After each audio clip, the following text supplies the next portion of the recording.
Міне, осындай болып келдіңіз ғой қазір, иә? Аха.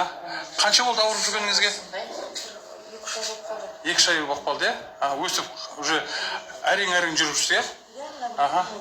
Қазір енді массаж алыңыз, содан кейін көреміз, жарай ма?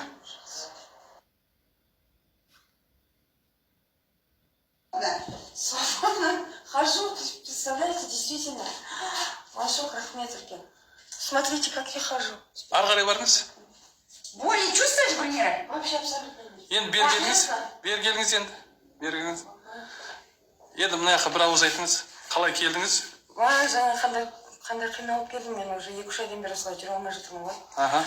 Машок сізге үлкен рахмет, Алланың нұры жаусын. Қалай оп-оңай болып қалды, аяғым вообще не чувствую, действительно не чувствую больше.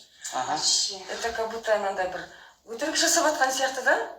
Действительно, вообще ногу не чувствую я сейчас. Вот эти части у меня прям рукой передвигала вот так ногу, ше? Енді қарасаңшы, спокойно хожу.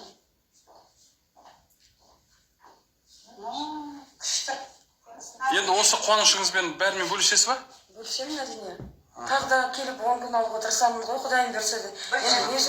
Өзіме керек қой бұл. Скажи, жаркентск. Жаркенттіктер келіп қабылдаңыздар, ем қабылдаңыздар.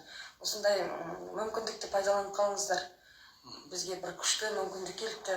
Бізде білмей осы уақытқа дейін жүріп қалдық, оказывается. Осы мүмкіндікті жіберіп алмайық, келіп ем қабылдап, өмірдің қуанышын сезінуге Алла нәсіп етсін барлықтарыңызға. Рахмет.